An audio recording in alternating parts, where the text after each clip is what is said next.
How do you approach NIL with your own roster and how you, I was talking to another Power 5 coach about this, and he was talking about how, like, everyone talks about the portal and NIL, but like the really challenging part can be just your own roster and like them hearing how much maybe a portal player is making when he comes into the school, and that everyone then wants more money, and you got to manage your roster really, really well to make sure you don't lose guys. I mean, it's such a delicate subject now.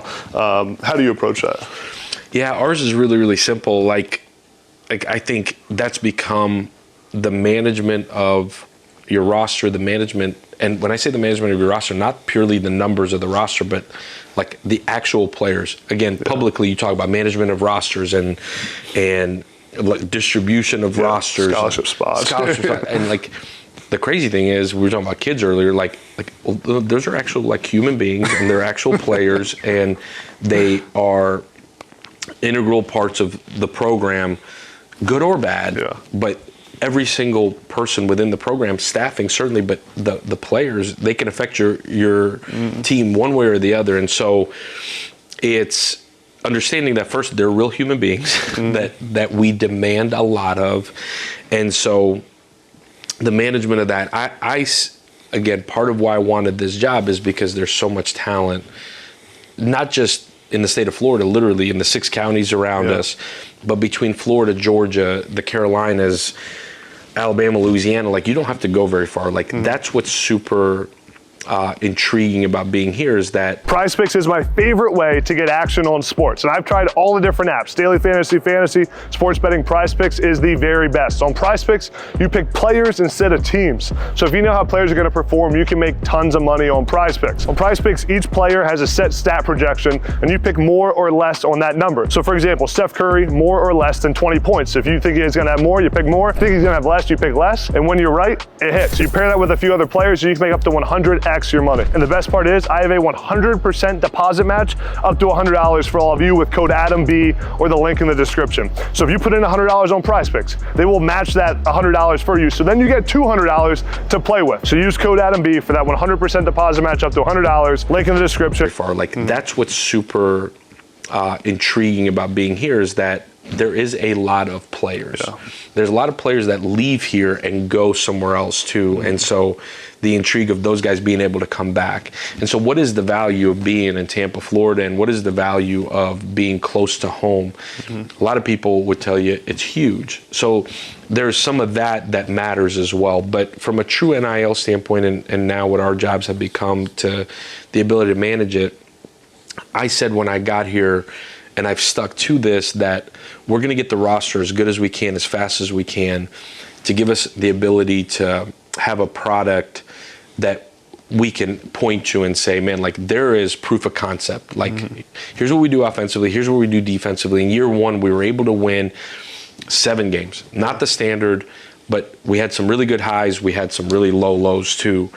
But at least there's a foundation laid. So we had to go get some guys in the portal or junior college and say, man, like we have to be able to functionally create a product that could give you proof of concept so other kids would want to come here. Yeah. After that, and I said it early and I've really stuck to this, we want to build it with high school guys. Yeah. And again, being here, you have the ability to do that. So this job is really, really intriguing, and I think is one of the best jobs in the country because there's enough high school talent regionally where you don't have to get on a plane most of the time that we can sell a product. Yeah. Guys going all over the country, for a lot of guys, this is coming home. I want to be that in the portal more than anything else. So for us, where we've attacked recruiting is, I mean, can we get it in a high school player?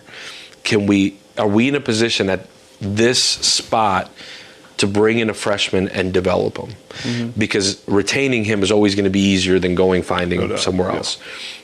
If we can't, we got to go to the portal. Well, when we go to the portal, are our relationships strong enough regionally, Florida, Georgia primarily, that high school coach will say, man, like you should check out what those guys are doing at South Florida. Like you should really look like what they've done with guys coming back home has been really phenomenal. Like so the high school recruiting part of it is not just the actual high school recruiting, but we got to make sure those high school coaches, when that kid calls from wherever, it doesn't matter where, and says, man, like, I don't like it here, or I don't like my situation here, or God forbid a parent is sick or a grandparent is sick, or in this day and age, man, I'm having a baby. Like, I'd want to be close to family. Well, go check out South Florida. So we've tried more than anything, especially in this last year, to focus on guys wanting to come home more than we have anything else. So I say all that in a long-winded way. I want to recruit high school guys, and then through NIL, make sure the guys that have invested sweat equity into this place are the first guys that you take care of. And so when we've gone out in the portal, and you can read what you want, the truth is nobody actually knows what anybody's making other than the kid himself and maybe his family. Like, that's the truth of NIL, is that nobody actually knows. There's nothing disclosed. There's no collectively bargained agreement. This isn't the NFL. So whatever numbers are out there, I would tell you 95% of it ain't true. And so for me, again, what is the value of a young man coming back home? What is the value of a young man coming into a situation where they truly feel like they could come in and start? And so we've not chased the portal like maybe some other people have, because they've had to fit this distinct profile for us.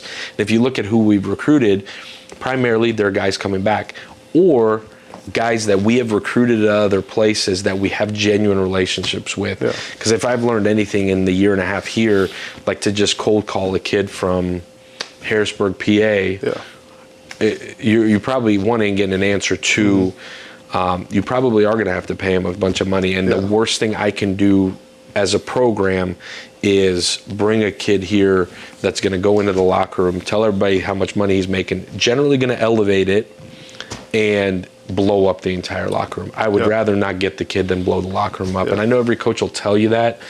When I tell you what I spend most of my time on now is guarding against that. And so if a kid's here and he's played and he's putting sweat equity in, I would 9 out of 10 times take care of that guy rather than bring somebody in this program that hasn't done it. It's so interesting too, with just like how fast the portal moves, that you really have to have a previous relationship or know someone who knows the kid well. I remember when I was at ASU and the portal just started being a thing, and like we moved ultra fast on a kid because he was a former 4-star, wanted to get him, ended up completely missing. Like he had this crazy medical history, and we didn't talk to him, just like, because you got to move in like 2 days and make a decision. So it's like you almost have to know the kid somehow before you know the kid.